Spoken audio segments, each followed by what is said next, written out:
Shrima Shri Arvind online Shri Arvind ପାଠଚକ୍ରରେ ଯୋଗଦାନ କରିଥିବା ଭାଇ ବାପାମାନଙ୍କୁ ନମସ୍କାର। ଆଜିର ଆଲୋଚ୍ୟ ବିଷୟ ପ୍ରକୃତ ନେତୃତ୍ୱ। ପ୍ରକୃତ ନେତୃତ୍ୱ ପ୍ରସଙ୍ଗରେ ଆଲୋଚନା କରିବା ନିମନ୍ତେ କୋରାପୁଟ ଜିଲ୍ଲା କୋଟପାଡ଼ର ପ୍ରତାପ ଦେୱାନଙ୍କୁ ମୁଁ ଅନୁରୋଧ କରୁଛି। ପ୍ରତାପ ଭାଇ ତାଙ୍କର ବକ୍ତବ୍ୟ ପ୍ରଦାନ କରନ୍ତୁ।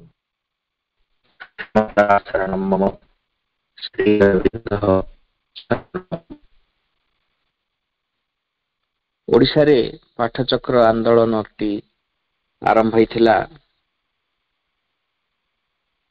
ବାବାଜୀ ମହାରାଜ ଏବଂ ଦ୍ରୌପଦୀଙ୍କର ନେତୃତ୍ୱରେ। ତେଣୁ ଆମେ ଜାଣିଲେ ପ୍ରତ୍ୟେକ କାର୍ଯ୍ୟରେ ଗୋଟେ ନେତୃତ୍ୱର ଆବଶ୍ୟକତା ପଡୁଛି। ତେଣୁ ପ୍ରକୃତ ନେତୃତ୍ୱଟି କଣ ତାକୁ ବୁଝିବାକୁ ହେଲେ ଗୋଟିଏ ଛୋଟ ଗଳ୍ପ ମାଧ୍ୟମରେ ଆମେ ବୁଝିବାକୁ ଚେଷ୍ଟା କରିବା। ଜେଲଟିଏ ଥାଏ, ଜେଲ ଭିତରେ କିଛି କଏଦୀ ଥାନ୍ତି। ଜେଲ ଭିତରେ ଥରେ ଜଣେ ଭଦ୍ରଲୋକ ଆସିଲେ ଏବଂ କହିଲେ ଆଜି ସେ କଏଦୀ ମାନଙ୍କୁ ଭୁରି ଭୋଜନ ଦେବେ, ପେଟ ପୂରା ଭୋଜନ ଦେବେ, ସବୁ ପ୍ରକାର ବ୍ୟଞ୍ଜନ ତାଙ୍କୁ ପରଷାଯିବ ଏବଂ ସେହିପରି ହେଲା ମଧ୍ୟ। ସେ ସବୁ ବ୍ୟଞ୍ଜନ ପ୍ରସ୍ତୁତ କରି ସେ ନିଜେ ବାଢିକି କଏଦୀ ମାନଙ୍କୁ ଖୁଆଇଲେ।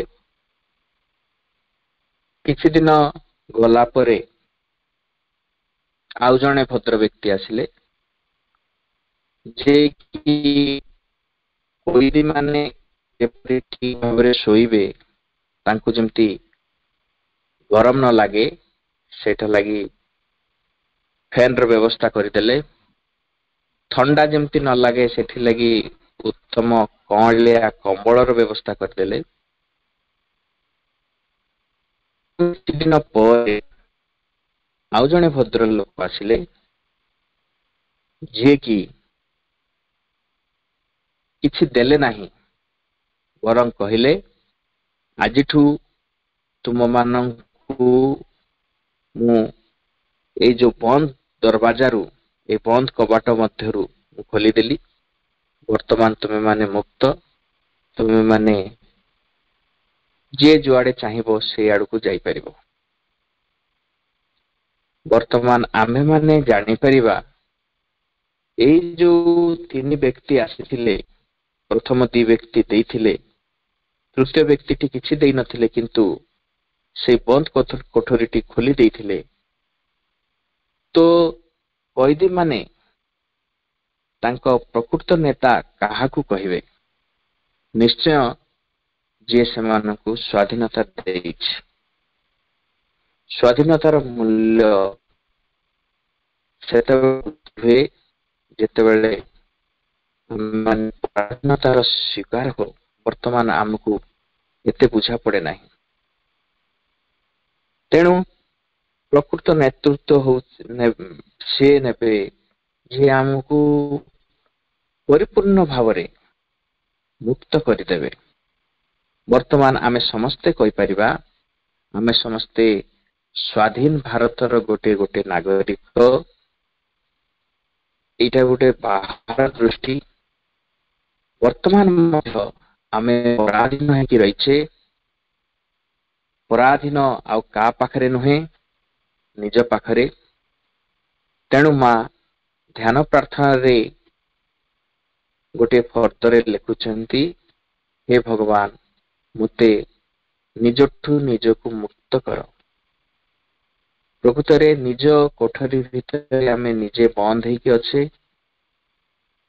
ନିଜର କାମନା ବାସନାରେ ବନ୍ଦୀ ହେଇକି ଅଛେ, ନିଜର ଚିନ୍ତାଧାରା ଭିତରେ ଗିଳି ହେଇକି ରହିଛେ ଏବଂ ନିଜର ଅହଂ ଭିତରେ ବାନ୍ଧି ହେଇକି ରହିଛେ। ତେଣୁ ଆମକୁ କେଉଁ ନେତୃତ୍ୱ ଏସବୁରୁ ମୁକ୍ତ କରିଦେବ? ମା କହୁଛନ୍ତି ପ୍ରକୃତ ନେତା ଯିଏ ଯାହା ନେତୃତ୍ୱରେ ଆମେ ଏଇ ବନ୍ଧନ ମୁକ୍ତ ହେବା, ସେଇ ନେତା ଆମ ଭିତରେ ଅଛନ୍ତି, ସମସ୍ତଙ୍କ ଭିତରେ ଅଛନ୍ତି ଏବଂ ସେ ହିଁ ସବୁ କିଛି ଭିତରେ ରହିକି ଆମକୁ ମାର୍ଗଦର୍ଶନ ଦେଉଛନ୍ତି। ଆମମାନଙ୍କର ଗୋଟିଏ ମାତ୍ର କଠିନ କାର୍ଯ୍ୟ ରହିଛି, ସେଇ କାର୍ଯ୍ୟ ହେଉଛି ସେଇ ପ୍ରକୃତ ନେତାଙ୍କୁ ଆମକୁ ଖୋଜିବାକୁ ପଡ଼ିବ ଏବଂ ଆମ ଜୀବନର ସମସ୍ତ ଦାୟିତ୍ୱ ତାଙ୍କ ଉପରେ ଅର୍ପଣ କରିବାକୁ ପଡ଼ିବ। ଯେତେବେଳେ ଆଶ୍ରମରେ ଜଣେ ସାଧକଙ୍କୁ ମୁଁ ବ୍ୟକ୍ତିଗତ ଭାବରେ ପଚାରିଲି, ମା ଯେତେବେଳେ ସ୍ୱ ଦେହରେ ଥିଲେ, ବର୍ତ୍ତମାନ ସ୍ୱ ଦେହରେ ନାହାନ୍ତି, ଏଇ ଦୁଇଟି ଭିତରେ ପାର୍ଥକ୍ୟଟି କ'ଣ? ସେ ସାଧକ ଜଣ ତାଙ୍କ ଅନୁଭୂତିଟିଏ କହିଲେ, ମା ଯେତେବେଳେ ସ୍ୱ ଦେହରେ ଥିଲେ, ଆମେ ଯାଇ ସିଧାସଳଖ କୌଣସି ସମସ୍ୟାର ସମାଧାନ ତାଙ୍କୁ ପଚାରି ଦଉଥିଲୁ, ସ୍ଥୂଳ ଭାବରେ ପଚାରି ଦଉଥିଲୁ ଏବଂ ସେ ଯୋଉ ପ୍ରକାର ମାର୍ଗଦର୍ଶନ ଦଉଥିଲେ ଆମେ ସେଇ ମାର୍ଗଦର୍ଶନ ଅନୁସାରେ କାମ କରୁଥିଲୁ। କିନ୍ତୁ ବର୍ତ୍ତମାନ ତାଙ୍କ ସ୍ଥୂଳ ଶରୀରଟି ନାହିଁ, କିନ୍ତୁ ସେ ଆମମାନଙ୍କର ସମସ୍ତଙ୍କର ହୃଦୟ ଭିତରେ ଅଛନ୍ତି। ବର୍ତ୍ତମାନ ଆମକୁ ଗୋଟିଏ ମାତ୍ର ପନ୍ଥା ରହିଛି, ସେଇ ଭିତରର ମା, ସେଇ ଭିତରର ଯୋଉ ଆମ ଭିତରେ ଦିବ୍ୟ ଉପସ୍ଥିତି ରହିଛି, ତାକୁ ଖୋଜିକି ତାଠାରୁ ଆମେ ତାକୁ ସମସ୍ୟା ତା ଆଗରେ ଉପସ୍ଥାପନ କରିକି ସେଇ ସମସ୍ୟାର ସମାଧାନ କରିବା ପାଇଁ ଆମକୁ ଗୋଟିଏ ମାତ୍ର ପନ୍ଥା ରହିଛି। ତେଣୁ ମା ଆମ ଭିତରେ ରହିଛନ୍ତି, ଆମ ମାନଙ୍କର ନେତୃତ୍ୱ ନେବା ପାଇଁ ବର୍ତ୍ତମାନ ମଧ୍ୟ ସେ ନେଉଛନ୍ତି ମଧ୍ୟ। କିନ୍ତୁ ଆମେ ସେଇ କଠିନ କାର୍ଯ୍ୟଟିକୁ କରିବାକୁ ଅସମର୍ଥ ହୋଇ ପଡୁଛୁ, ତାଙ୍କୁ ଆମ ହୃଦୟ ଭିତରେ ଖୋଜିକି ପାଇପାରୁନାହୁଁ।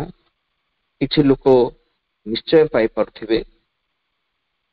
ତେଣୁ ଆମମାନଙ୍କ ପାଇଁ ସେ ଗୋଟିଏ କାର୍ଯ୍ୟ ରହିଲା, ସେଇ ବ୍ୟକ୍ତିତ୍ୱଙ୍କୁ ଆମ ଭିତରେ ଖୋଜି ବାହାର କରିବା, ଆମ ଭିତରେ ସିଏ ଅଛନ୍ତି ତାଙ୍କୁ ବାହାର କରିବା। କିନ୍ତୁ ସେ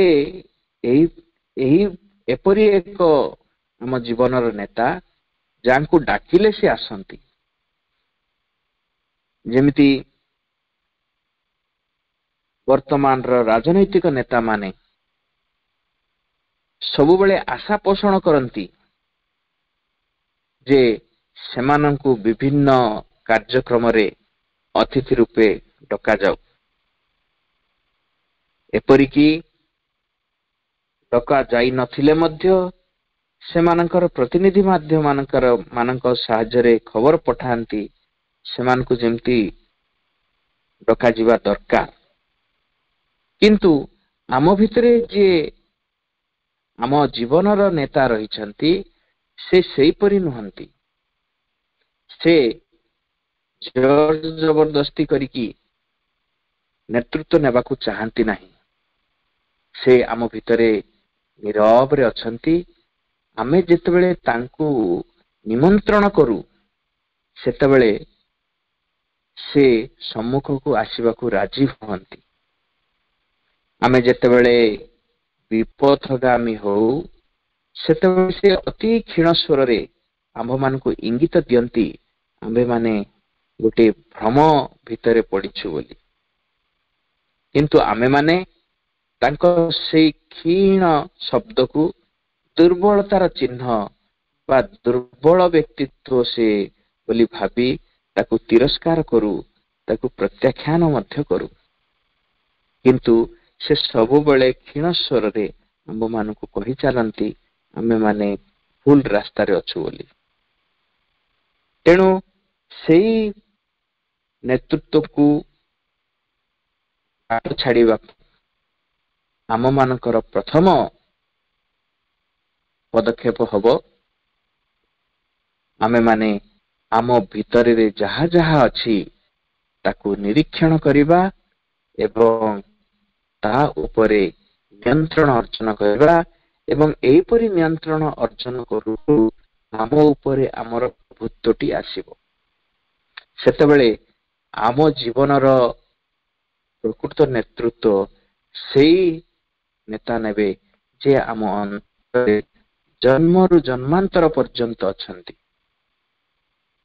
ତେଣୁ ଆମ ପ୍ରତ୍ୟେକଙ୍କର ଏକମାତ୍ର ଜୀବନର ଲକ୍ଷ୍ୟ ହେବା ଉଚିତ ସେଇ ନେତୃତ୍ୱକୁ ନିମନ୍ତ୍ରଣ କରି ଡାକି ଆଣିବା ଏବଂ ଏହି ଜିନିଷଟି କେବଳ ଗୋଟିଏ ଦିନର କାର୍ଯ୍ୟ ନୁହେଁ। ପ୍ରତ୍ୟେକ ମୁହୂର୍ତ୍ତରେ ଆମ ଚିନ୍ତା ଚେତନାରେ ସେଇ ଭାବନାଟି ସବୁବେଳେ ଥିବା ଦରକାର, ତାହେଲେ ତାହା ସମ୍ଭବ ହେଇପାରିବ। ମାଙ୍କୁ ପ୍ରଶ୍ନ କରାଯାଇଥିଲା, ମା ଉଲ୍କାପାତ ହେବା ସମୟରେ ଯଦି କିଏ କିଛି ମାଗେ ତାହେଲେ ତାହା ମିଳିଯାଏ, ଏହା ପଛରେ ସତ୍ୟତା ଅଛି କି? ମାଙ୍କର ଉତ୍ତର ଥିଲା, ଉଲ୍କାପାତ ହେବା ସମୟରେ ଜଣେ ଯାହା ମାଗି ଦିଏ ଏବଂ ସେ ପାଇଯିବେ ତାହା ନୁହେଁ। ଉଲ୍କାପାତଟି ଅତି ଅଳ୍ପ ସମୟ ପାଇଁ ହୁଏ ଏବଂ ଏଇ ଅଳ୍ପ ସମୟ ପାଇଁ ଜଣେ କଣ ବା ମାଗିବ, ଯାହା ତା ମନରେ ସବୁବେଳେ ଖେଳି ଯାଉଥିବ ତାହାକୁ ହିଁ ସେ ମାଗିପାରିବ। ତେଣୁ ଉଲ୍କାପାତ ସମୟରେ ସେ ଯାହା ମାଗେ ତାହା ମିଳିଯାଏ, ଉଲ୍କାପାତ ଯୋଗୁଁ ନୁହେଁ, ତା ଭିତରେ ସବୁବେଳେ ତା ବିଷୟରେ ଏକାଗ୍ର ରହିବା ଦ୍ୱାରା ତାକୁ ତାହା ମିଳିଯାଇଥାଏ, ଉଲ୍କାପାତ ଦ୍ୱାରା। ଗୋଟିଏ ଛୋଟ ଉଦାହରଣ ବା ହସ କଥାଟିଏ କହିବାକୁ ଇଚ୍ଛା ହଉଛି। ଗୋଟିଏ ବ୍ୟବସାୟୀ ଲୋକ ଥାଏ। ସେ ବ୍ୟବସାୟ ଛଡା କିଛି ଜାଣେ ନାହିଁ, ଲାଭ କ୍ଷତି ଛଡା ସେ କିଛି ଜାଣେ ନାହିଁ। ପ୍ରତ୍ୟେକ ବିଷୟରେ ଯେମିତି କ୍ଷତି ନ ହବ ତା ବିଷୟରେ ସେ ସବୁବେଳେ ଚିନ୍ତା କରୁଥାଏ। ସେ ଯେତେବେଳେ ଗୋଟିଏ 5 ମହଲା କୋଠା ଉପରେ ଚଢିକି ତା ସହରକୁ ସେ ଅବଲୋକନ କରୁଥାଏ, ଭୁଲ ବଶତଃ ସେଇ ଗୋଡ଼ ଖସିଯାଏ ଏବଂ ସେ ତଳକୁ ପଡିବାକୁ ଆରମ୍ଭ କରେ। ସେଇ ସମୟରେ ଦ୍ୱିତୀୟ ମହଲାରେ ତା ସ୍ତ୍ରୀ ରୋଷେଇ କରୁଥାଏ ଏବଂ ସେ ରୋଷେଇ ଝରକା ବାଟରୁ ସେ ପଡିବା ସମୟରେ ତା ସ୍ତ୍ରୀକୁ ଗୋଟିଏ ମିଲ୍ସ କମେଇ ଦିଅ ବୋଲି କହି ତଳେ ପଡି ମରିଗଲା। ତାର ଅର୍ଥ ସିଏ କେବଳ ଏତିକି କହିଲା କାହିଁକି ନା ତା ଚିନ୍ତା ଚେତନାରେ ସବୁବେଳେ ଖେଳୁଥିଲା କେମିତି କ୍ଷତି ନ ହବ, କେମିତି ସେ ଲାଭରେ ରହିବ। ଠିକ ସେମିତି ଆମ ମାନଙ୍କର ନେତୃତ୍ୱକୁ ଆଗକୁ ଆଣିବାକୁ ହେଲେ ଆମେ କେବଳ ଗୋଟେ ଚିନ୍ତା କରିଦେଲେ ହେବ ନାହିଁ, ପ୍ରତି ମୁହୂର୍ତ୍ତରେ ତା ଲାଗି ଏକାଗ୍ର ରହିବାକୁ ହୁଏ। ତାହେଲେ ଆମ ଭିତରେ ଥିବା ପ୍ରକୃତ ନେତା ବାହାରକୁ ଆସି ଆମ ଜୀବନକୁ ଆଗେଇ ନିଅନ୍ତି, ତା ପୂର୍ବରୁ ନୁହେଁ। ତେଣୁ ମାଙ୍କୁ କ୍ୱେଶ୍ଚିନ୍ ହେଇଥିଲା, ମା ତାହେଲେ ଆମକୁ କେତେ ସମୟ ଲାଗିବ? ମା କହିଲେ, ଯଦି ତୁମେ ନିଷ୍ଠାପର ଭାବରେ କରୁଛ ତାହେଲେ 30 ବର୍ଷ ତ ନିଶ୍ଚୟ ଲାଗିବ। ତେଣୁ ଜଣେ ନିରୁତ୍ସାହିତ ହେବାର ଆବଶ୍ୟକତା ନାହିଁ। କଣ ପାଇଁ ନା ଆମେ ଭାବୁ ମଣିଷର ଜୀବନ କାଳ ବହୁତ ସ୍ୱଳ୍ପ, ତହିଁରୁ ଏ ବିଷୟରେ ଜାଣିବା ପାଇଁ ଆମର ଅନେକ ବର୍ଷ ବିତିଗଲାଣି ଏବଂ ଅତି ଅଳ୍ପ ବୟସ ବାକି ରହିଛି। ତ ଏଇ ସମୟ ଭିତରେ ଆମେ ତ ଆମର ସେଇ ନେତୃତ୍ୱକୁ ନିମନ୍ତ୍ରଣ କରିବା ଅସମ୍ଭବ ହେଇଯିବ ବା ସେଇ ନେତା ଆମ ଜୀବନର ଭାଗଡର ନେବା ଅସମ୍ଭବ। କିନ୍ତୁ ଆମେ ମନେ ରଖିବା ଉଚିତ ଆମ ଜୀବନଟି ଏହି ଜନ୍ମ ଆଉ ମୃତ୍ୟୁର ବ୍ୟବଧାନ ନୁହେଁ, ଆମ ଜୀବନଟି ଅନନ୍ତ। ଆମେ ଏଇ ଜନ୍ମରେ ଯାହା ଯାହା କରିଛେ ଆ ସମ୍ବନ୍ଧୀୟ ଏଇ ଭିତରର ନେତାଙ୍କୁ ବାହାରକୁ ଆଣିବା ପାଇଁ ଯାହା ଯାହା ପରିଶ୍ରମ କରିଛେ, ଯାହା ଯାହା ଶ୍ରମ କରିଛେ, ଯେଉଁ ନିଷ୍ଠାପର ପ୍ରୟାସ କରିଛେ, ସେ ନିଷ୍ଠାପର ପ୍ରୟାସଟି କେବଳ ଏଇ ଜନ୍ମରେ ଶେଷ ହେଇଯିବ ତାହା ନୁହେଁ। ଆମେ ମାଙ୍କୁ ଯୋଉ ଏ ଜନ୍ମରେ ପାଇଛେ, ସେ ଅନେକ ଜନ୍ମର ତପର ଫଳ। ଅନେକ ଜନ୍ମ ଆମେ ତା ବିଷୟରେ ବା ମାଙ୍କ ପାଖରେ ପଢିବା ପାଇଁ, ତାଙ୍କ କାମ ଆଗେଇ ନେବା ପାଇଁ ଆମେ ଅନେକ ଜନ୍ମର ଯାହା ଯାହା କର୍ମ କରିଛେ ତା ଫଳସ୍ୱରୂପ ଆମକୁ ମିଳିଛି। ଆମକୁ ଯେହେତୁ ଆଗକୁ ଦୃଷ୍ଟି ଆମର ନାହିଁ, ଭବିଷ୍ୟତକୁ ବା ଅତୀତକୁ ଆମେ ଦେଖିପାରୁନାହିଁ, କେବଳ ବର୍ତ୍ତମାନର କିଛି ଅଳ୍ପକୁ ଦେଖୁଛେ, ତେଣୁ ଆମେ ଜାଣିପାରୁନାହିଁ ଏବଂ ବିଭିନ୍ନ କଳ୍ପନା କରୁଛେ। ଆମେ ନିରୁତ୍ସାହିତ ହେଉଛେ କି ଆମର ସମୟ ବିତିଗଲାଣି, ତେଣୁ ଆମକୁ ଏବେ କିଛି କରିକି ଲାଭ ନାହିଁ, ବହୁତ ଆଗରୁ କରିବାର ଥିଲା। କିନ୍ତୁ ନିରୁତ୍ସାହିତ ହେବାର କୌଣସି ଅବକାଶ ନାହିଁ। ନିରୁତ୍ସାହିତ ହେବାର କୌଣସି ମଧ୍ୟ ଅବକାଶ ନାହିଁ। ଆମେ ଯେଉଁ ମୁହୂର୍ତ୍ତରେ ଜାଗି ଉଠିଲେ, ଯେଉଁ ମୁହୂର୍ତ୍ତରେ ଆମ ଭିତରର ବ୍ୟକ୍ତିତ୍ୱକୁ ବାହାରକୁ ଆଣିବା ଏବଂ ତା ଜୀବନର ସମସ୍ତ ଦାୟିତ୍ୱ ତାକୁ ଦେବାର ଏକ ଭାବନା ଆସି ପହଞ୍ଚୁଛି, ଏକ ନିଷ୍ପତ୍ତି ଆସି ପହଞ୍ଚୁଛି, ସେଇ ସମୟରେ ହିଁ ଆମେ ତାକୁ କାର୍ଯ୍ୟରେ ପରିଣତ କରିଦେବା ଉଚିତ। ଭାବିବା ଉଚିତ ନୁହେଁ ଜଲ୍ଦି ହେଲା ବା ଡେରି ହେଇଗଲା ବୋଲି। ତେଣୁ ମା କହୁଛନ୍ତି, ପ୍ରକୃତ ଯୋଉ ନେତା ବିଷୟରେ ଜାଣିଲେ ଆମର ସେ ହଉଛି ଚୈତ୍ୟ ସତ୍ତା, ଯିଏକି ଆମ ଅନ୍ତର ଭିତରେ ବହୁ ପରଳ ଜମି ଜମି, ଆମେ ବାହ୍ୟ ସତ୍ତା ଦ୍ୱାରା ତାକୁ ବହୁତ ପରଳ ଜମେ ଭିତରେ ବନ୍ଦ କରି ରଖିଛେ। ଏବଂ ତାକୁ ଯଦି ଥରେ ଆମେ ଡାକିବା, ପ୍ରତିଦିନ ଡାକିବା, ପ୍ରତିଦିନ ତାଙ୍କୁ ନିମନ୍ତ୍ରଣ କରିବା, ତାହେଲେ ନିଶ୍ଚୟ ସେ ଆମର ଜୀବନର ସମସ୍ତ ଦାୟିତ୍ୱ ଦିନେ ନେବେ ହିଁ ନେବେ। ତ ଆମେ ମାନେ ଜାଣିଲେ ଏଇଟା ପ୍ରକୃତ ନେତୃତ୍ୱ ବିଷୟରେ। ଏବଂ ଆମେ ମାନେ ଗୋଟିଏ ଗୋଟିଏ ଅନୁଷ୍ଠାନଟିଏ ଅଛି ଏବଂ ଏଇ ଅନୁଷ୍ଠାନର ପ୍ରତ୍ୟେକ ଦାୟିତ୍ୱଟିକୁ ମା ନିଜେ ପରିଚାଳନା କରୁଛନ୍ତି। ଆମେ ସମସ୍ତେ ସେ ବିଷୟରେ ଅବଗତ ଥିବା ଏବଂ କିଛି ମାନଙ୍କର କିଛି ଅନୁଭୂତି ହୋଇଥାଏ। ମୋର ବି ଗୋଟେ ଅନୁଭୂତିଟିଏ ହେଇଥିଲା, ଗୋଟେ ଘଟଣାଟିଏ ଘଟିଥିଲା, ତାହା ଆପଣମାନଙ୍କୁ କହିବାକୁ ମୁଁ ଇଚ୍ଛା କରୁଛି। ଥରେ କଣ ହେଇଛି ନା, ମୁଁ ସ୍କୁଲରେ ନୂଆ ନୂଆ ଆସିଥାଏ। ସ୍କୁଲରେ ଜଣେ ନର୍ସରୀ ଅପା ଥାନ୍ତି ଏବଂ ସେଇ ନର୍ସରୀ ଅପାଙ୍କୁ ମୁଁ ସାହାଯ୍ୟ କରୁଥାଏ। ତାଙ୍କ ପିଲାମାନଙ୍କୁ ଟିକେ ଖେଳଉଥାଏ, ବୁଲଉଥାଏ। କୌଣସି ପିଲା କାନ୍ଦୁଥିଲେ ତାକୁ ବୁଝଉଥାଏ, କୌଣସି ପିଲାର କୌଣସି ଆବଶ୍ୟକ ଥିଲେ ତାକୁ ଆଣୁଥାଏ ଏବଂ କୌଣସି ପିଲା କୁଆଡେ ଚାଲି ଯାଉଥିଲେ ତାକୁ ଫେରେଇ ଆଣୁଥାଏ। ସେ ଅପା ସେ କିଛି ନ କରି ମୋ ଦ୍ୱାରା ସବୁ କାମ କରାନ୍ତି ଏବଂ ମୋ ଭିତରେ ଗୋଟେ ଭାବନା ଆସିଲା, ଗୋଟେ ଦୁଷ୍ଟ ଭାବନା ଆସିଲା। ସେ ଅପା ବୋଧେ ମୋ ଦ୍ୱାରା ସବୁ କାମ କରେଇ ସେ ଅଳସୁଆରେ ରହୁଛନ୍ତି। ତେଣୁ ମୁଁ ନିଷ୍ପତ୍ତିଟିଏ ନେଲି, କାଲିଠୁ ସେ ଅପାଙ୍କର ବୋଲ ମାନିବି ନାହିଁ, ମୁଁ ମୋ କାମ କରିବି। ସେ ଅପା ଯାହା ମତେ କହିବେ ତାଙ୍କ କଥା ଶୁଣିବି ନାହିଁ। ଏବଂ ମୁଁ ଘରୁ ମୋ ସମୟ ଅନୁସାରେ ବାହାରିଥାଏ। ସେମିତି କିଛି ମୋର ସମୟ ସୀମା ନଥାଏ, ଯେମିତି ସ୍କୁଲର ଗୋଟେ ନିର୍ଦ୍ଦିଷ୍ଟ ସମୟ ଥାଏ, ସେମିତି କିଛି ସମୟ ନଥାଏ। ଏବଂ ମୁଁ ଯେତେବେଳେ ବାହାରିଲି ସେତେବେଳେ ଦେଖିଲି ଦିଟା ନର୍ସରୀ ପିଲା ସ୍କୁଲରୁ ବାହାରି ଯାଇ ମେନ୍ ରାଜରାସ୍ତାରେ ଅଛନ୍ତି ଏବଂ ରାଜରାସ୍ତାରେ ଗୋଟିଏ କୁକୁଡା ଦୋକାନଟିଏ ଥାଏ। ସେ କୁକୁଡା ଦୋକାନରେ ସାନ ସାନ କୁକୁଡା ଥାନ୍ତି ଏବଂ ପିଲାମାନେ କଣ କରୁଛନ୍ତି ନା, ଦି ଜଣ ପିଲା ଗୋଟେ ପଟେ ରାଜରାସ୍ତାର ଗୋଟେ ପଟେ ଛିଡା ହେଇ ଦୌଡ଼ି ଦୌଡ଼ି ଯାଇ ସେ କୁକୁଡା ଚିଆ ମାନଙ୍କୁ ଛୁଇଁ ଦଉଛନ୍ତି, ପୁଣି ରୋଡ ପାରି ହେଇ ଏପଟକୁ ଆସୁଛନ୍ତି। ଏମିତି ସେମାନଙ୍କର କୌତୁକ ଚାଲିଥାଏ। ମୁଁ ଦେଖିଲି ଏବଂ ମନ ଭିତରେ କିଏ ଜଣେ କହିଲା ପିଲାମାନଙ୍କୁ ଫେରେଇ ନେବାକୁ ହବ, କଣ ପାଇଁ? ଏଇଟା ଏକ ନିରାପଦ ସ୍ଥାନ ନୁହେଁ।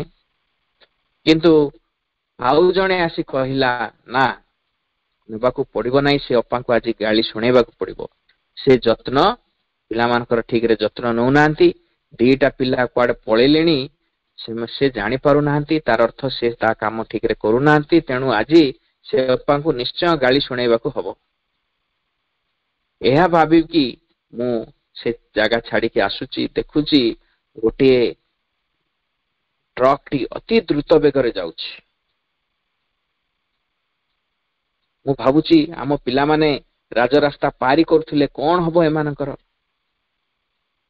କିଛି ସମୟ ସେଇ ଟ୍ରକଟି ମତେ ପାର ହେଇଗଲା ପରେ ସଡନ ବ୍ରେକ୍ ଲଗେଇଲେ ଯୋଉ ପ୍ରକାର ଶବ୍ଦ ହୁଏ ସେଇ ପ୍ରକାର ଶବ୍ଦ ହେଲା ଏବଂ ମୋ ମନ ଭିତରେ ଗୋଟିଏ ପାପ ଛୁଇଁଲା, ନିଶ୍ଚୟ ଏଇ ଟ୍ରକଟି ଆମ ପିଲାମାନଙ୍କ ସହିତ ଧକ୍କା ହେଇଛି, ତେଣୁ ସେ ବ୍ରେକଟି ଲଗେଇଛି ଏବଂ ମୁଁ ମା ବୋଲି ରଡି ଛାଡିକି ପଛକୁ ଅନେଇ ଦେଖୁଛି ଆମ ପିଲାମାନେ ସେଫଲି ଅଛନ୍ତି, ନିରାପଦରେ ଅଛନ୍ତି।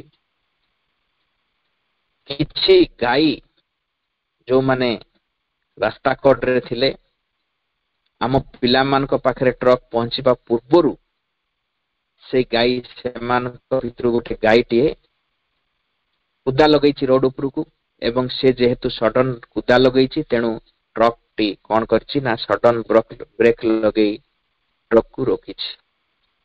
ମୁଁ ମନେ ମନେ ଭାବିଲି, ମାଙ୍କର ସନ୍ତାନ ମାନଙ୍କୁ ରକ୍ଷା କରିବା ପାଇଁ ମା କଣ ନ କରିପାରନ୍ତି। ସେ କଣ କରିନାହାନ୍ତି। ଆଜି ମୋର ସିଧାସଳଖ ଗୋଟେ ଅନୁଭବ ହେଲା, ଆଜି ସିଧାସଳଖ ମା ସେ ପିଲାମାନଙ୍କୁ ରକ୍ଷା କରିଛନ୍ତି। ଠିକ ସେମିତି ଆମର ସମସ୍ତ କାର୍ଯ୍ୟ ସେ ବହନ କରିଛନ୍ତି, କିନ୍ତୁ ଆମ୍ଭମାନଙ୍କୁ ଗୋଟେ ଗୋଟେ ଦାୟିତ୍ୱ ଦେଇଛନ୍ତି। ଆମେ ବୁଝିବା ନାହିଁ କି ମୁଁ ଯଦି ଦାୟିତ୍ୱ ନ ନେବି, ମୁଁ ଯଦି ଦାୟିତ୍ୱଟିଏ ନେଲି ନାହିଁ, ସେ ନିଶ୍ଚୟ ନେଉଛନ୍ତି, ଅନ୍ୟ ମାଧ୍ୟମରେ ବି ନେଉଛନ୍ତି, କିନ୍ତୁ ମୁଁ ଗୋଟେ ସୁଯୋଗଟିଏ ହରଉଛି ତାଙ୍କ କାମ କରିବା ପାଇଁ, ଗୋଟେ ସୁଯୋଗଟି ହରେଇ ଦଉଛି। ଏବଂ ପ୍ରକୃତରେ ଯଦି ଆମେ ମାତୃକର୍ମୀ ହେଇଥିବା, ତାହେଲେ ମାଙ୍କର କାମ ଟିକେ ଆମକୁ ଆମ ହାତରୁ ଯେତେବେଳେ ଚାଲି ଯାଉଛି, ତାହେଲେ ନିଶ୍ୱାସ ଚାଲିଗଲା ପରି ଲାଗିବା ଉଚିତ।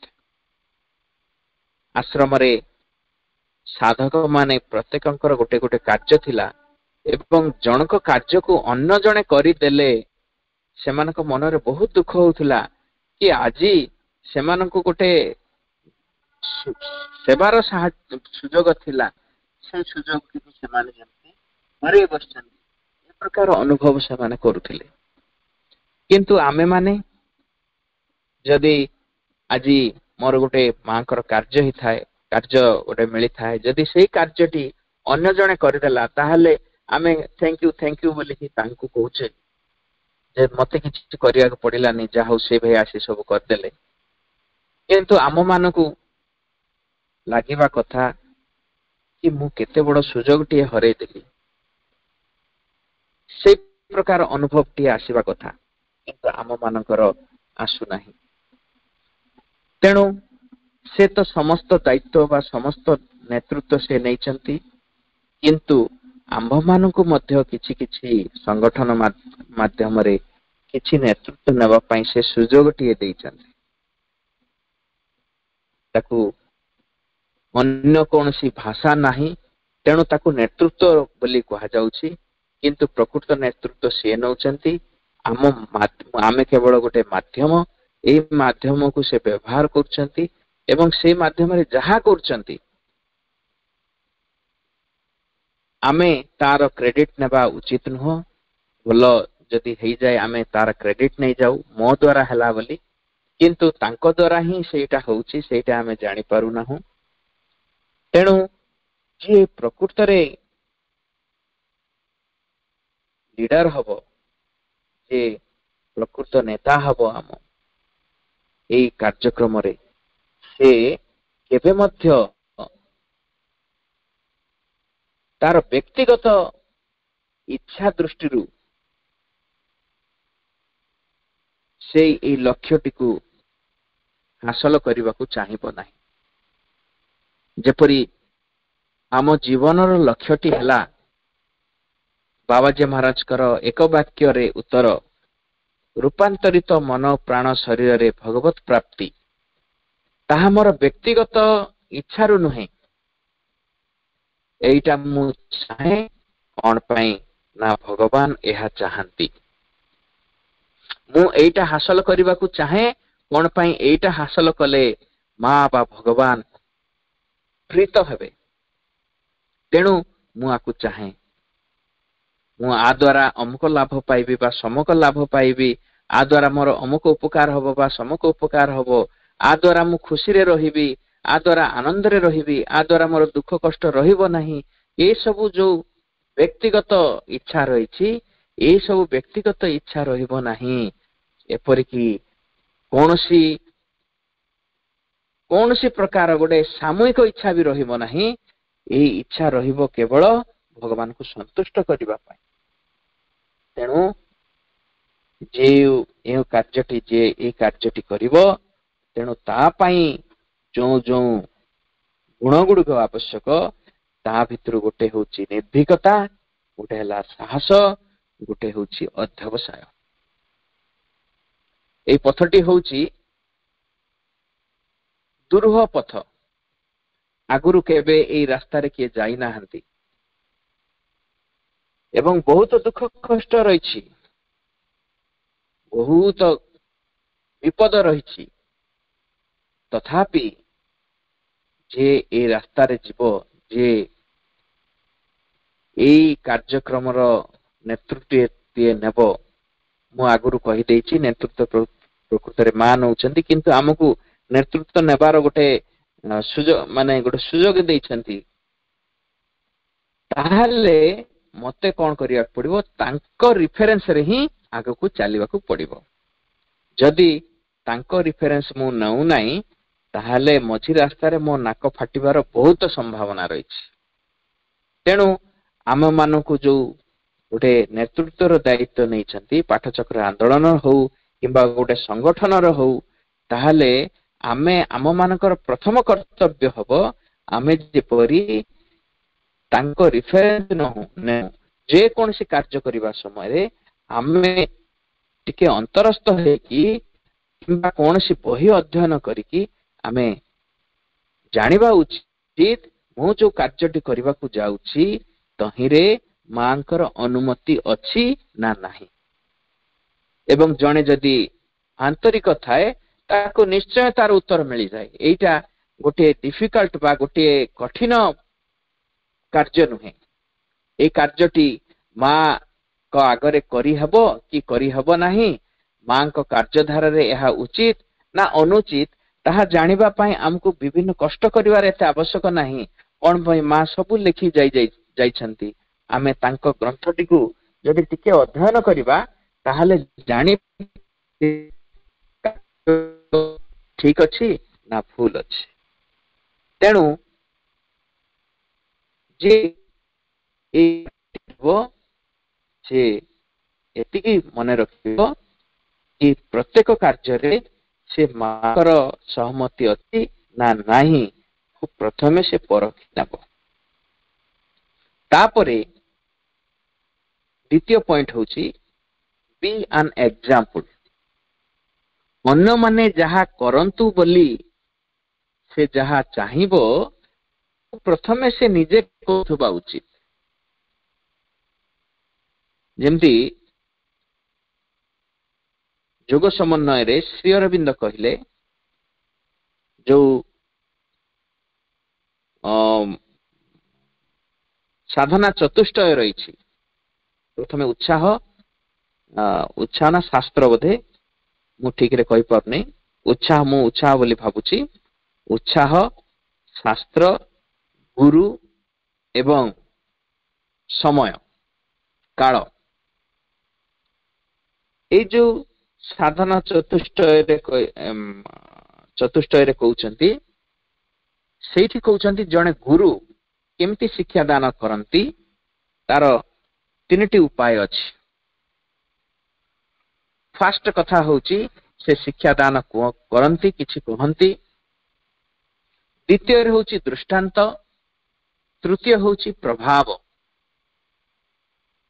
एवं श्री अरविंद कहउचंती प्रथम ठारू द्वितीयटी अधिक उपादेय एवं द्वितीयठू तृतीय सबुठू अधिक उपादेय हेई थाए। से दृष्टांत कौन एवं नेक्स्ट जो रही प्रभाव ताहा कौन से डिटेल बुझाउछंती, जहा कि वर्तमान रो विषय वस्तु नुहे, ताको आमे परे जानि परिबा। तेणु जणे जदि दृष्टांतटीए न होउची, दृष्टांतटीए जदि से न होउची, ताहले से जहा कहूची ताहा फलप्रद हेई परिबो नाही। जदि आमे क्लासरूम रो गोटे नेतृत्व नौचे, क्लास रो गोटे लीडर हेचे एवं पिला मानकु गोटे नियमानुयोगिता जो करूचे, समयानुवर्तीटा जदि शिखेबा को चाहूचे, ताहले निजे प्रथमे सेई डिसिप्लिन को, से श्रृंखलाटा को निजे मानुथिले, ताहले आम मानकर सेई ज्वलंत उदाहरणटी पिला मानकर मन भितरे गोटे प्रभावटी पकेबो एवं सेमाने किछि कहिबाको पड़िबो नाही। ऑटोमेटिकली सेमाने कोन करिवे, सेई श्रृंखला भितरे सेमाने पड़ी जिवे। तेणु आम समस्तंकु गोटे गोटे एग्जांपल हेबाको पड़िबो। किंतु देखा जाए आम पाठचक्र रे गोटे आलोचना एवं आम वास्तव जीवन रे आउ गोटे प्रकार आचरण, फल रे जो नुआ नुआ जो माने पाठचक्र को आसंती, सेमानक मनर भितरे गोटे द्वंद्व आसे। प्रकृत रे पाठचक्रटी कौन, पाठचक्रटी वास्तव जीवन भितरे प्रतिफलित हेबा दरकार ना केवल गोटे घंटा भितरे ही ता सीमित हेबा दरकार।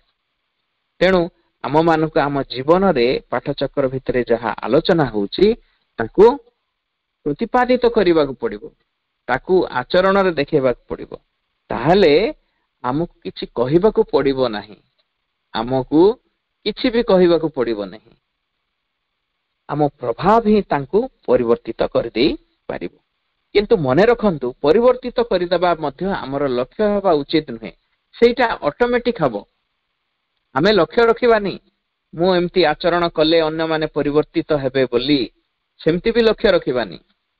किंतु आचरण आमर सेमती बदलिले तांकर परिवर्तन निश्चय हबो। तापरे मां आउ गोटे कथा कहउचंती, जे लीडर हबो से प्रथमे निजको भूली जिबा उचित। जे पर्यंत से निजको भूली न जाए, से पर्यंत से लीडर हेई परिबो नाही।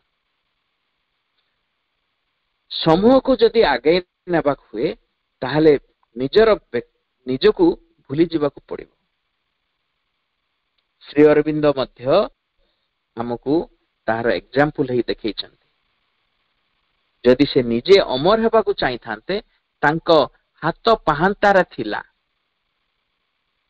से जदि अतिमान शक्ति को निज शरीर भितरे रखि थांते, ताहले तांको शरीरटी अमर होइकि रहि थांता।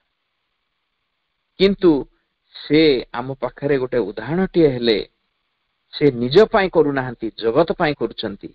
तेणु ए जगतर रूपांतर हेबा दरकार, केवल तांको शरीर ही रूपांतर हेबा दरकार ता नुहे, ए जगतर रूपांतर हेबा दरकार। तेणु से शक्ति को से पृथ्वी पाई छाड़ी देले, निज शरीर को त्याग करी ए पृथ्वी पाई से शक्तिटी को छाड़ी देइथिले। तेणु जे नेताटी हेबो, से प्रथम रहिबो निज पाई, निज कथा सब बेले से भूली जिबा उचित। से अन्य पाई कोन करछि ताहाको भी भूली जिबा उचित। अन्य पाई कोन करिबा पड़िबो ताकू से मन रखिबा उचित। तापरे आउ गोटे कथा ता भितरे मन थिबो, सब बेले मन रे थिबो कि सब भितरे से भगवान ही कार्य करूछंती एवं ता मध्यरे मध्य भगवान ही कार्य करूछंती। ता पाखरे जो समस्याटी आसीबो से समाधान करिबो, किंतु समाधान करिला पोरे तार समस्त श्रेय से निजको नब नाही, भगवान को दबो। कहबो भगवान को द्वारा ए समस्याटी समाधान हैला, मोर शक्ति द्वारा ताहा समाधान हेई नाही। এই ପ୍ରକାର ଗୋଟେ ବିନମ୍ର ଭାବ ତା ଭିତରେ ରହିବା ଉଚିତ, ତାହେଲେ ସେ ପ୍ରକୃତ ନେତୃତ୍ୱ ନେଇପାରିବ, ନହେଲେ ନେଇପାରିବ ନାହିଁ। ତାପରେ ପ୍ରକୃତ ନେତୃତ୍ୱ ଯିଏ ନେବ ସେ ସବୁବେଳେ ସତ୍ୟକୁ ଜାବୁଡି ଧରିବା ଉଚିତ। ମା ଗୋଟେ ସୁନ୍ଦର ବାଣୀଟିଏ ଦଉଛନ୍ତି, there is no courage than to be always truthful। ସବୁଠାରୁ ବଡ ସାହସ ହଉଛି ସତ୍ୟକୁ ସବୁବେଳେ ଯିଏ ଧରିକି ରଖିପାରିବ, ଯିଏ ସତ୍ୟବାଦୀ ହେଇପାରିବ, ଟ୍ରୁଥଫୁଲ, ସେ ହିଁ ସାହସୀ। କିନ୍ତୁ ଆମେ ମାନେ ସବୁ ସାହସର ଓଲଟା ଗୋଟେ ଗୋଟେ ଭୀରୁ। ତେଣୁ ଟିକେ ଯଦି ପରିସ୍ଥିତି କଠିନ ହେଲା ତାହେଲେ ସତ୍ୟକୁ ବିକିବା ପାଇଁ ବା ସତ୍ୟକୁ ଛାଡିବା ପାଇଁ ଆମେ ସଦା ପ୍ରସ୍ତୁତ ଅଛୁ। କିଏ ଅଛି ଯେ କି ସଦା ସତ୍ୟକୁ ଧରିବା ପାଇଁ ଯେତେ ଯାହା ହେଲେ ମଧ୍ୟ ସତ୍ୟକୁ ସେ ଛାଡିପାରୁ ନାହିଁ। କିନ୍ତୁ ଆମେ ପ୍ରତି ମୁହୂର୍ତ୍ତରେ ଯଦି ମିଥ୍ୟା ଦ୍ୱାରା ଆମର କିଛି ଲାଭ ମିଳୁଛି ତାହେଲେ ଆମେ ମିଥ୍ୟାକୁ ସତ୍ୟ ପରି ଆମ ଜୀବନରେ ତାକୁ ବ୍ୟବହାର କରୁ।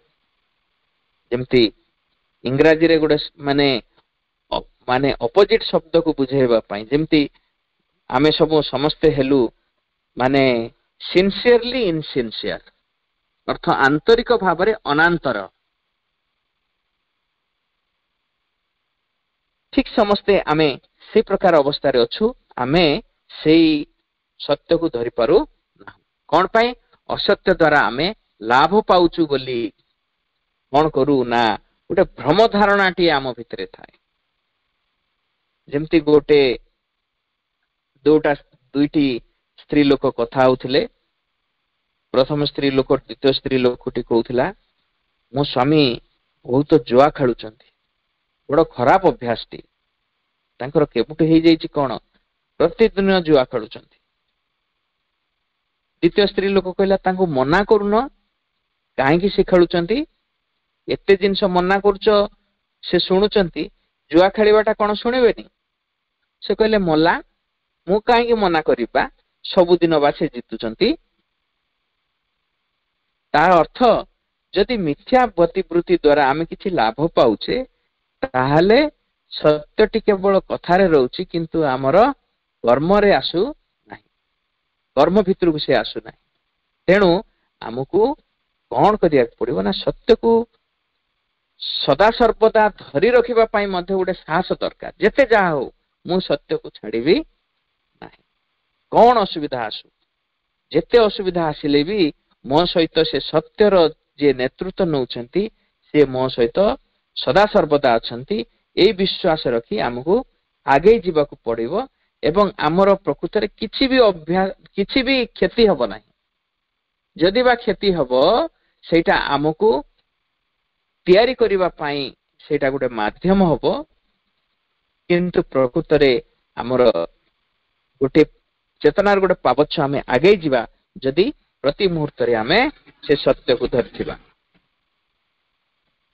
ତାପରେ ଆଉ ଗୋଟେ ପଏଣ୍ଟ ହଉଛି, ସବୁବେଳେ ଯିଏ ନେତୃତ୍ୱ ନେବ ସିଏ ସବୁବେଳେ ସତର୍କ ରହିଥିବା ଉଚିତ। ସତର୍କର ଦୁଇଟି କାରଣ ରହିଛି। ଗୋଟିଏ କାରଣ ହଉଛି ଜଣେ ସତର୍କ କାହିଁକି ରହେ ନା ସେ ଯଦି ସତର୍କ ନ ରହିବ ତାହେଲେ କୋଉ ମୁହୂର୍ତ୍ତରେ ତଳକୁ ଖସିଯିବ ତାକୁ ସେ ନିଜେ ବି ଜାଣିପାରିବ ନାହିଁ। ଯେମିତି ସେନାମାନେ ସୀମାରେ ସତର୍କରେ ଥାନ୍ତି, କଣ ପାଇଁ? କୋଉ ସମୟରେ ଆତଙ୍କବାଦୀ ମାନଙ୍କ ଅନୁପ୍ରବେଶ ଘଟିପାରେ। ଠିକ ସେମିତି ଆମ ଚେତନାରେ ମଧ୍ୟ ବହୁତ ଆତଙ୍କବାଦୀ ଅଛନ୍ତି, ଯୋଉମାନେ ଅନୁପ୍ରବେଶ କରିବାକୁ ଅପେକ୍ଷା କରି ରହିଛନ୍ତି। ଯଦି ଆମେ ସେଇ ଜାଗାରେ ସତର୍କ ରହିବା ନାହିଁ ତାହେଲେ ଯେକୌଣସି ମୁହୂର୍ତ୍ତରେ ଆମେ ତଳକୁ ଖସି ଯାଇପାରିବା। ଯେତେ ପାବଚ୍ଛ ଚଢିଥିବା ତାଠୁ 2 ଡବଲ ପାବଚ୍ଛ ତଳକୁ ଖସି ଯାଇପାରିବା। ଯେମିତି ଆମେ ପିଲାଦିନ ପଢୁଥିଲେ, ଗୋଟେ ବେଙ୍ଗଟି ଗୋଟେ କାଠ ଉପରେ 2 ମିଟର ଚଢେ ଏବଂ 1 ମିଟର ଓହ୍ଲାଏ। ଯଦି କାଠଟି 8 ମିଟର ହୁଏ ତାହେଲେ ସେ କେତେ ଦିନରେ ସେ ଚଢିବ।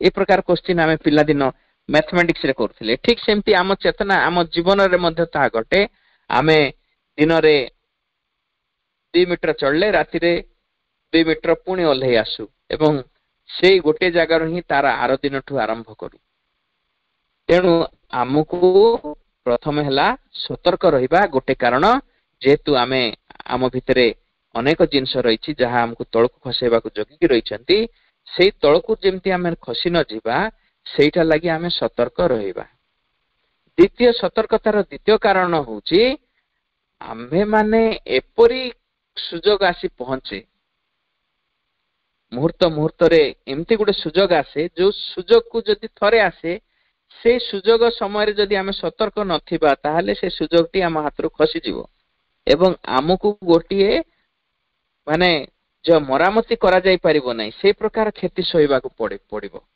तेणु आमको सेथिपाई मध्य सतर्क रहिबाकू पड़िबो तेणु जणे जे नेतृत्व नबो से सदा सर्वदा सतर्क तापरे आ गोटे पॉइंट कहउचंती मा कहउचंती निजर दोष त्रुटि को निजे से चिन्हि पारुथिबा उचित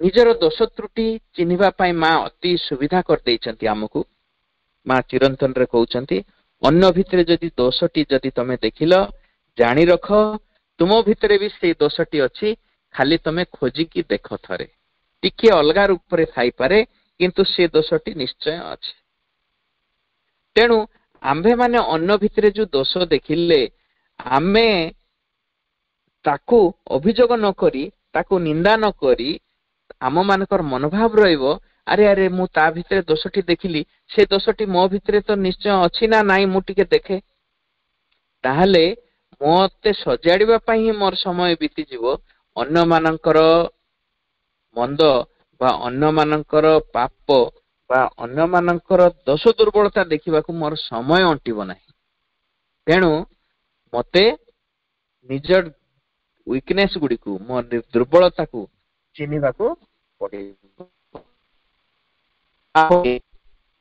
जे नेतृत्व से निज उपरे निजर नियंत्रण रखिबा उचित ये माँ कहउचंती जणे जदि निज उपरे नियंत्रण नाही ता से अन्य उपरे नियंत्रण रखि परिबो नाही आम भितरे जहा ता बाहर ही घटी थाए आम भितरे जदि आमे नियंत्रित ताहले आम वॉइस भितरे आमर कथा भितरे एपरी गोटे शक्ति थाए जो शक्ति अन्य मानक ऊपर भी प्रभाव पकई पारे माँ शिक्षक मान को कहते पिला माने क्लास रे पार्टी करछंती कौन पाए पार्टी करछंती ना तुम भितरे भी सही प्रकार पार्टीतुंड चली तमे भितरे जदि साइलेंस हो जिवो ताहाले पिला माने मध्य साइलेंस हो जिवे तेणु निज ऊपर जदि जनकर कंट्रोल आसी जाइछि निजको निजे जणे नियंत्रण करि पारछि ताहाले गोटे समूह को मध्य से कंट्रोल करिवार बा ताकू सजाड़िबार से अधिकार पाइछि बा ता भितरे से सामर्थ्यटी